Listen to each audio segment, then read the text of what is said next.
So it is round 13, which means we're over halfway through the season. And yeah, still I think 10 or 11 weeks to go. So a long way to go. 10 weeks I think, so yeah. Anyway, we're back in the top 1,000 where we belong. So ranked 921 and scored 2003. So happy with that score. I should be really happy with that score. I've seen some total capitulations this week, so I'll take that. So now we can just discuss the team, and I'll also discuss what my final team will look like, which is pretty close to this. So at D1 we have Shannon Hearn. Big disaster trade, but whatever. Zach Williams 143. Without Midfield, he's just doing whatever he wants. So I had my doubts over Williams, but he's doing great. Brody Smith's, I think, playing a bit more of a defensive role at times. So he's one-on-one defending quite a lot rather than just attacking all the time. So we're trading Brody Smith, 6-run average of 75. Brody Smith got to go. So Dersma, I think we'll trade maybe this week or next week, I'm not sure. But he's been a fantastic rookie.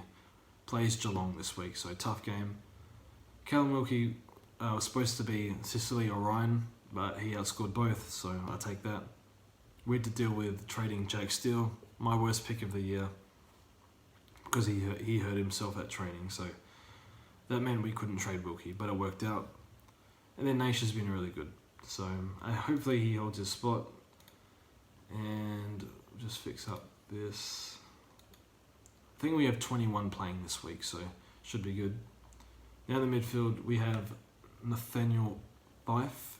He played really well. I thought I was going to captain. I vice-captained Matt Crouch because I got ahead of myself.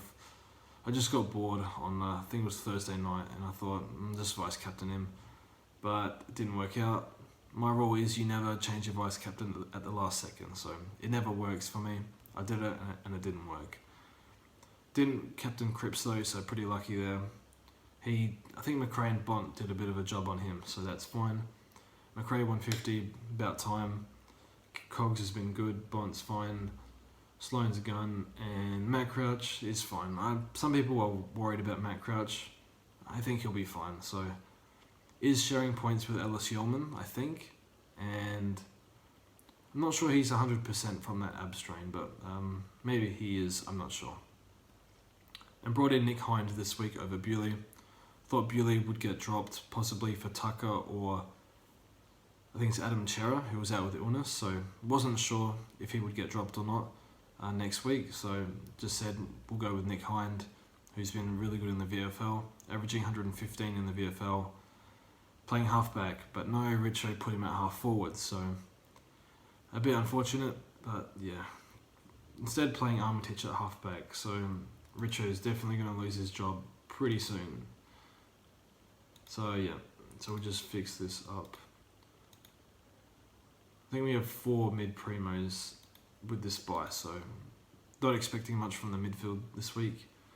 Gordon and Grundy were great, doing nothing, that's fine. Dunkley scored 173. I think you have to get this brother in if you don't have him. I think 4 scores over 130 since he's come into the midfield. Got to get him in. Got to get Dunkley. Both really good, 121. Caleb Daniel, I think, had 1 million turnovers. I think he had 10 turnovers, so could have scored maybe like 140, but no. Brought in Gray over Marshall. Wish I had Marshall, but money problems. We're broke as hell at the moment. So yeah, we're not even going to have a proper finished team this year, so had to bring in Gray for 400 and did the job. Hopefully he keeps playing more midfield time, but we'll see what happens with Wines and Rockcliffe. Then Liam Baker's been a really good rookie, and Corbett was a disaster trade over Larkey and Dylan Moore. But it happens. So this week we are trading out one Liam Baker. Thank you for your service. Dangerfield in the mids. And then we're going to get in, I'd like to get someone cheaper, see if anyone pops up this week. We'll go for Clark because he's probably the best rookie cover in the midfield available right now. So we'll do that. And then we'll trade Dersma and Brody Smith. Might trade Wilkie, I'm not sure yet, but just Dersma has a high break even and plays Geelong this week. Both of them are going to go. anyway out of my team. So I think we bring in... Okay, we need Jake Lloyd. I must be the only person in the top 1,000 without Jake Lloyd, surely.